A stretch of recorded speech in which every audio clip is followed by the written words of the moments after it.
თავისუფალი დემოკრატების ინიციატივას ნინო ბურჯანაძემ პოლიტიკური სიბრიყვე უწოდა დემოკრატიულ საზოგადოებაში და დემოკრატიული მოძრაობის ლიდერი აცხადებს, რომ მას ვერანაირი კანონი ვერ შეაჩერებს და თუ საჭირო იქნება, ის ნებისმიერ ლიდერს ნებისმიერ დროს დაელაპარაკება.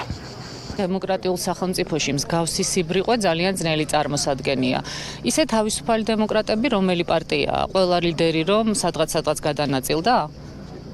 და გარდა ამისა, ერთი რამეც მინდა გაგახსენოთ. თავისუფალი დემოკრატების ლიდერის თავდაცვის მინისტრის პოსტზე ყოფნის დროს გაკეთებულმა განცხადებამ რაკეტსაწინააღმდეგო სისტემებთან დაკავშირებით დააჩქარა რუსეთსა და აფხაზეთს, რუსეთსა და ეგრეთ წოდებულ სამხრეთ ოსეთს შორის ხელშეკრულების გაფორმება. სიბრიყვე და მეტი არაფერი დემოკრატიულ სახელმწიფოში უკარნახო პოლიტიკურ ლიდერს საწავიდეს და ვის ელაპარაკოს.